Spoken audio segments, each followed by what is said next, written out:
Imagine you're enjoying a sunny day and suddenly, the ground shakes beneath you. No, it's not an earthquake, but something equally shocking. Today, we're sharing stories of 9 heart-stopping moments when the world almost faced nuclear disasters. Stay tuned to uncover these barely missed catastrophes. In the span of history, the Cold War era stands out for its tension and the fear of nuclear war. But did you know there were instances when we came terrifyingly close to accidental nuclear explosions? These events, known as broken arrows, were moments when nuclear weapons were lost, stolen, or nearly detonated.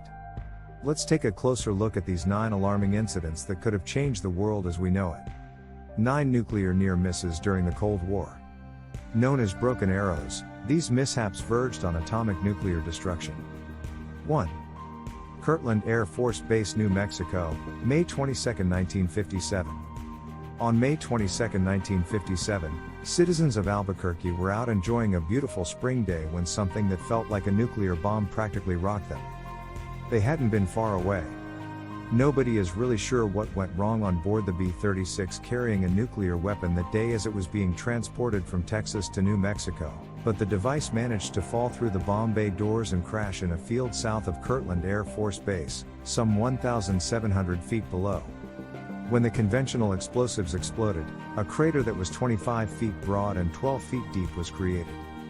Fortunately, for safety reasons during shipping, the nuclear capsule was kept apart from the conventional explosives, and it was discovered undamaged. The explosion's lone victim? A poor cow grazing not far away. 2. Georgia's Savannah River, February 5, 1958.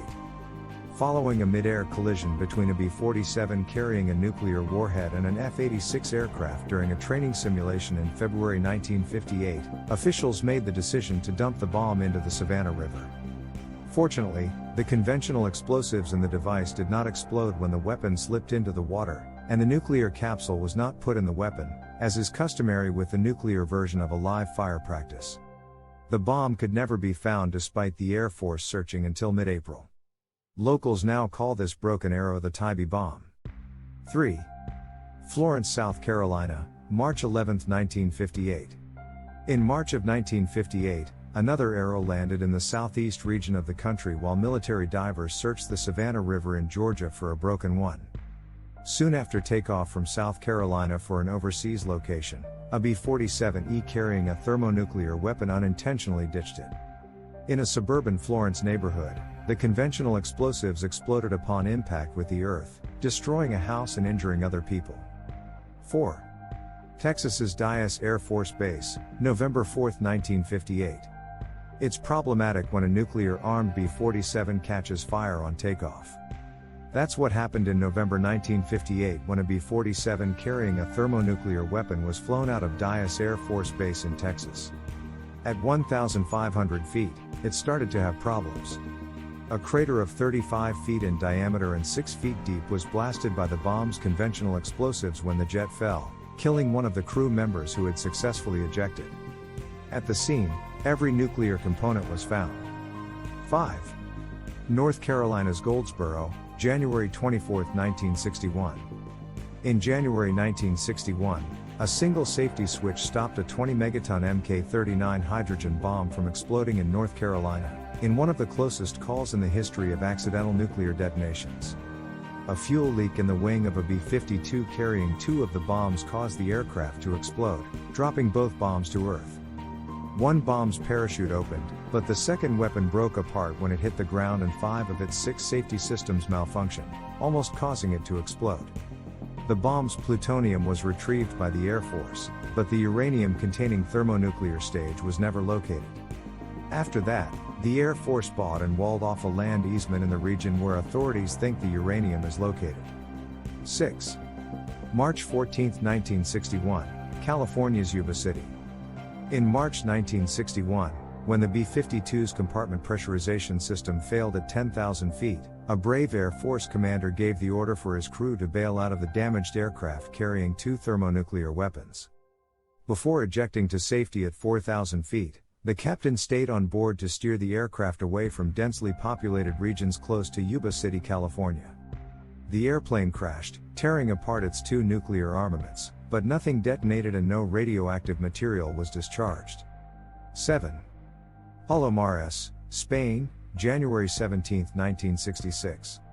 When hundreds of people watch a B-52 carrying 4 hydrogen bombs explode in flight, it's difficult to hide the incident.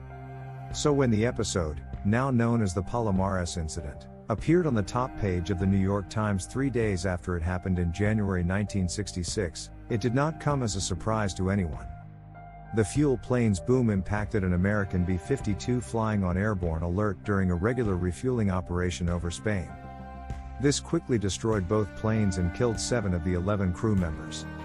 Near the settlement of Palomares, 2 of the B-52's bombs detonated upon impact with the Earth, contaminating an area of about 1 square mile with radioactive plutonium.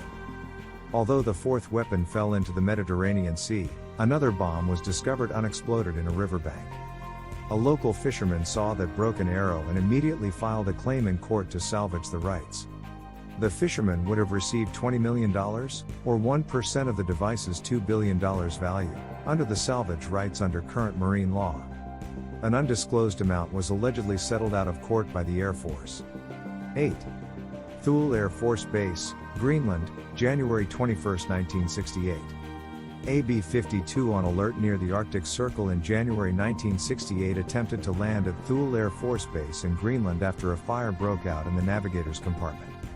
About 7 miles from the runway, it crashed and caught fire, resulting in the detonation of 1 bomb, the burning of another, and the sinking of 2 more bombs into the bay through the ice sheet. A 1,000-foot radius surrounding the crash was contaminated radioactively by the plutonium core as a result of the accident. Over the course of 4 months, about 250,000 cubic feet of contaminated ice, snow, water, and collision debris were transferred to a storage location in the United States. One of the 2 weapons that passed through the ice sheet was eventually found in 1979, but a broken arrow that has not yet been found is still lying on the floor of Baffin Bay. 9. Damascus, Arkansas, September 19, 1980. Disaster struck in September 1980 when an Air Force repairman in Damascus, Arkansas, mishandled a routine maintenance task and dropped his wrench into a Titan II ICBM missile silo. 1 serviceman was killed and 21 were injured when the missile exploded due to a pressurized fuel tank rupture caused by the hefty wrench. The missile spilled gradually for more than 8 hours. The explosion removed a nuclear warhead from the missile's re-entry vehicle, but it was later found undamaged. Think you know the full story behind the Cuban Missile Crisis? Next time, we're uncovering 10 surprising facts that will change the way you see one of history's most nail-biting standoffs. From secret agreements to near-miss disasters, stay tuned for revelations that will shock even the most knowledgeable history buffs. Don't miss out. Thanks for watching. These incredible stories of survival and error during the Cold War teach us about the delicate balance of peace and the importance of every safety measure.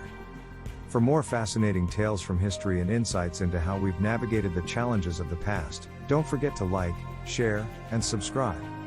See you in the next video.